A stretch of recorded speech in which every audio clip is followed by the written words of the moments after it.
The Boch Center is best known as a performance venue in the theater district, but the nonprofit also has another mission as an incubator for new leadership in the arts. Through its Summer Arts Employment Program, the center will help young people grow as leaders, and this year with a focus on the power of the media. To tell us about the experience are the center's teen programs manager, Javiera Lagunas Alvarez, and one of the teen leaders, Nanda Hines. Thank you very much for being with us. Thank you. I want to start with Javi. Why the focus on the media this year? So every year, the teens, the first 2 or 3 days, we come together and start talking about things that they feel it's important to talk about in their communities. And every year is different. And this year, media just immediately was a topic that they started to talk about when we start building community as a group. And I think that with so much social media around teens now, it was just something that immediately they felt like it was important to talk about. And the way that media is influencing not just them as individuals, but also their communities, their schools, their neighborhoods, and all the information that they're getting, that it's at a rapid pace. Nanda, the whole country is talking about social media, but I see you nodding your head. Why are they talking about it in your community, at least as you see it? I feel like media has really brought people together, but also split them apart. Just being young and having internet boom and technology boom so fast and rapid over the past couple of decades, it's really been a tool, but also a factor that a lot of people overall can communicate or know about. So it's media is an overall umbrella for all of us, and many things underneath it can be explained and talked about.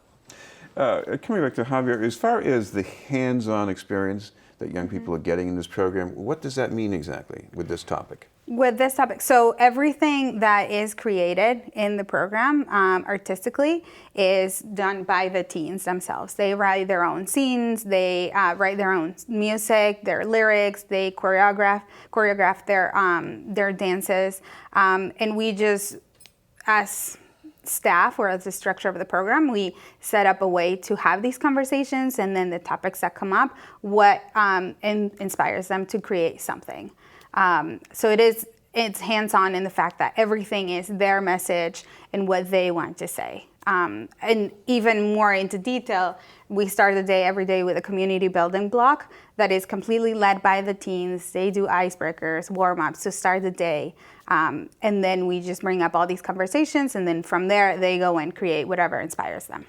And Nanda, what about your own focus? I mean, you're interested in dance. Does that figure in what you're doing right now? Oh yeah, I dance a lot during the day. We actually are working on Flash Mob, which will be I'm pretty sure it's Thursday. Yeah, we'll be traveling around Boston, random places, and just start dancing in front of people and seeing their reactions. So what's the purpose of going out as a group and dancing someplace where people don't expect it? What's going on with that? Well, it's meant to share our message. So I'm pretty sure we're dancing to a song called "Be Nice" by the Black Eyed Peas, and the beginning of "This Is America" by Childish Gambino.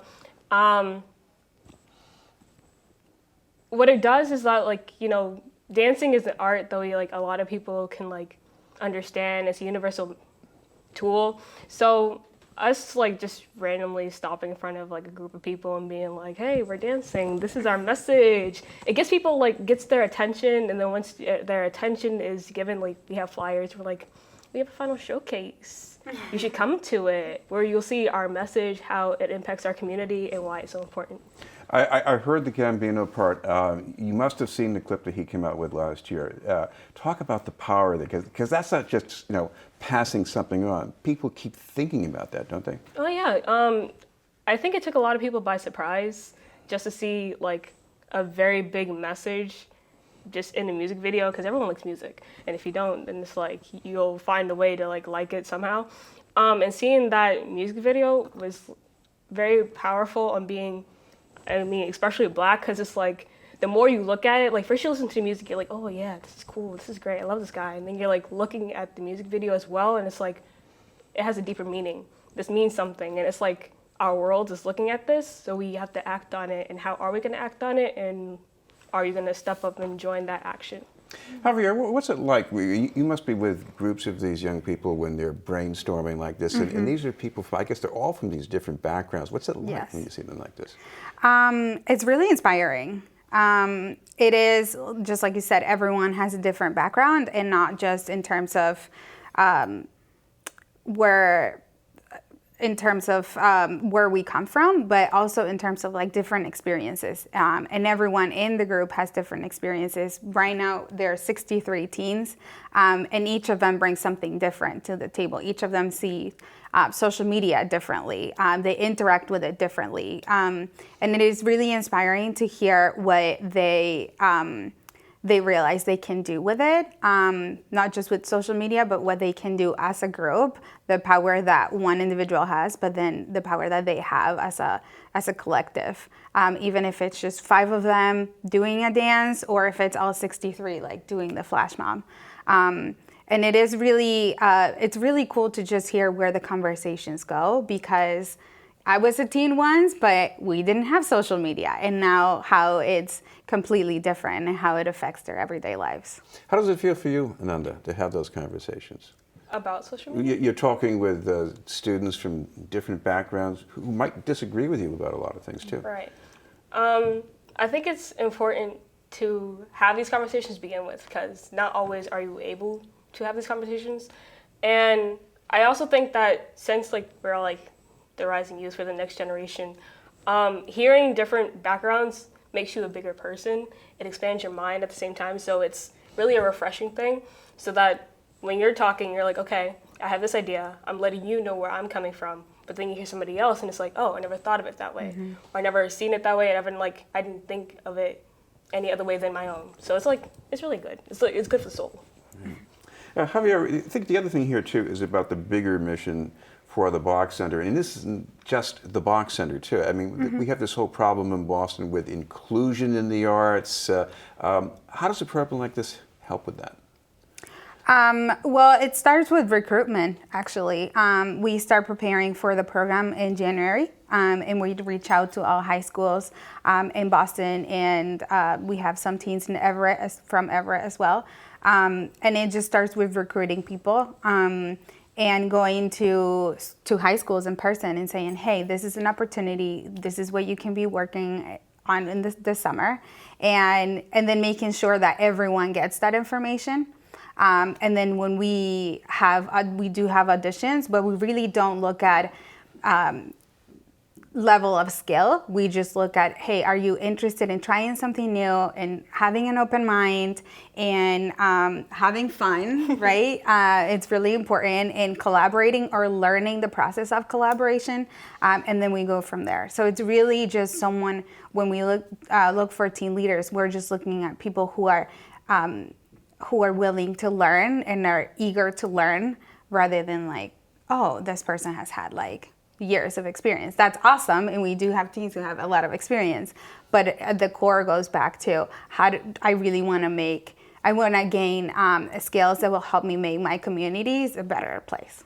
And Andrea, of course, using the media here, I guess the idea is not just to express your own personal feelings about things, but to advocate, I guess, so that people who are overlooked or portrayed the wrong way can emerge. I mean, do you see yourself doing that? Oh yeah, I mean, I'm not so much of a big media user. Like, yeah, you have a couple of like family down south or like somewhere else, or friends that you want to keep connections with. But there are like a few of my friends who I know, like even at my school, where we have like campaigns we use like social media for, and it's really inspiring and eye-opening, because you never know how many like voices are not heard until you see something like moving, and that's when like things like to like take off, and you're like, oh, now the world can change. Now the world has like a little bit brighter on the inside. By the way, your high school, Boston Latin, has a bit of a reputation problem with people using social media in a negative way. What have you learned about preventing that or discouraging people from doing that? I like to take my friends' attention away from social media as much as I can, personally, because I see that like once it gets ugly, it doesn't really go away, because nothing ever goes away. It just gets to a point where it's like, okay guys, well, let's take a breath away from social media, because I don't want this friendship to end, or I don't want you to end up fighting somebody over something stupid, because it's not meant to like escalate any further. So I take everyone away from it, like, hey, let's go do this, or let's go and go into the State House and like see some legislators real quick. Javier, what about that? I mean, I'm sure you're working with students on avoiding the negative. How do you do that exactly? We just talk about it first, put it all on the table, and students understand, like they know what's going on in social media and they know the consequences. And I think putting it on the table and then really just challenging ourselves, staff and teens, to look at the positive ways that we can use. I mean, media is a giant tool, and how can we use it positively? And for example, just using our message, media is power, as a hashtag, and looking at a hashtag as a whole movement that can move people, and not just someone who's in the room with you, but someone across the country. And then imagining the power that has, in visualizing that, sort of switching the message to, okay, yes, the negative part has a lot of power, but that can be translated to something positive as well. So I'll give you one brief chance to do some self-promotion here. I guess if people follow that hashtag, they can see what some of these young people are working on? Well, yeah, we are just starting our promotion for the final showcase, and the title is hashtag Media is Power. And so we'll have like an official hashtag for that, but we also have our Instagram at Boch Center, and actually all our teens are doing teen takeovers, so they can, people, if they go on the Boch Center Instagram, they can see what the teens are actually working on directly from them. And you got the Boch Center website too, right? Yeah. All right, thank you very, very much for being with us, Javiera Lagunas Alvarez and Nanda Hines. Thank you. Thank you.